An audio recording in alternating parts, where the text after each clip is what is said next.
வணக்கம் ராஜி. சென்னை மாதாவரத்தில் பார்த்தோம்னால் கடந்த சில தினங்களுக்கு முன்பு 16 கிலோ மெத்தபெட்டமைன் பறிமுதல் செய்யப்பட்டு 7 நபர்களை காவல்துறையினர் கைது செய்து விசாரணை மேற்கொண்டு வந்திருந்த நிலையில் தற்போது அவர்களிடம் மேற்கொண்ட பல்வேறு கட்ட விசாரணையில் அவர்கள் மேலும் பதுக்கி வைத்திருந்த 4 கிலோ போதைப் பொருட்களை தற்போது பறிமுதல் செய்துள்ளனர். இதுவரை மொத்தம் 13 பேரை கைது செய்துள்ள தனிப்படை போலீசார் அவர்களிடம் தொடர்ந்து துருவி விசாரணை மேற்கொண்டு வருவதாகவும் ஒரு தகவலானது வெளியாகியுள்ளது. மேலும் பார்த்தோம்னால் அந்த போதைப் பொருட்கள் கும்பலிடமிருந்து 5 நாட்டு துப்பாக்கிகள் மற்றும் 79 தோட்டாக்களை பறிமுதல் செய்துள்ள நிலையில் போதை கும்பலிடம் துருவி போலீசார் விசாரணை மேற்கொண்டு வருகின்றனர். இதுவரை பார்க்க போனோம்னால் 22 கிலோ மெத்தபெட்டமைன் போதைப் பொருளை அந்த தனிப்படை போலீசார் மாதாவரம் தனிப்படை போலீசார் பறிமுதல் செய்து உள்ள நிலையில் வேறு யாரேனும் இது குறித்து தொடர்பு உள்ளதா என்று அந்த கைது செய்த நபர்களிடம் போலீசார் விசாரணையை மேற்கொண்டு வருகின்றனர். குறிப்பாக கைது செய்யப்பட்டவர்களுக்கும் இலங்கையை சேர்ந்த போதைப் பொருட்கள் கும்பலோடு தொடர்பு வைத்துக் கொண்டு கடத்தல் சம்பவங்களில் ஈடுபட்டதாக ஒரு அதிர்ச்சிகரமான ஒரு தகவலானது வெளியாகியுள்ளது. இதனிடையே இன்று பார்த்தோம்னால் பெரும்பாக்கம் பகுதியை சேர்ந்த ராஜா மற்றும் சத்தியசீலன் ஆகிய இருவரை கைது செய்த தனிப்படை போலீசார் அவர்களிடம் தொடர்ந்து துருவி விசாரணை மேற்கொண்டு வந்த சம்பவத்தில் தான் தற்போது அந்த 5 நாட்டு துப்பாக்கிகளும் 79 தோட்டாக்களும் பறிமுதல் செய்துள்ளனர்.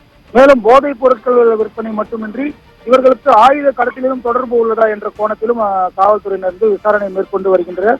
தொடர்ந்து சென்னைக்கு அருகே உள்ள பகுதியில் இந்த மெத்தபெட்டமைன் போதைப் பொருட்கள், அதாவது பல கோடி மதிப்பிலான இந்த மெத்தபெட்டமைன் போதைப் பொருட்களை பறிமுதல் செய்து காவல்துறையினர் அதிரடி நடவடிக்கைகளில் ஈடுபட்டு வருகின்றனர்.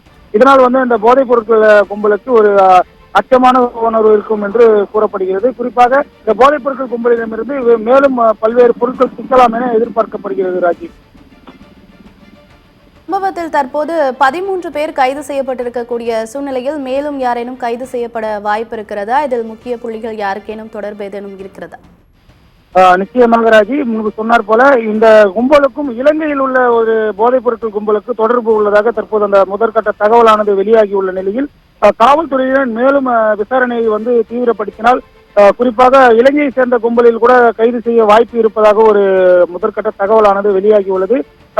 இந்த தொடர் விசாரணை மூலியமாகவே பின்வரும் அந்த தகவல் தெரிவிக்கப்படும் என்று காவல்துறை தகவல் தெரிவிக்கப்பட்டுள்ளது. ராஜி, நன்றி மோகன்.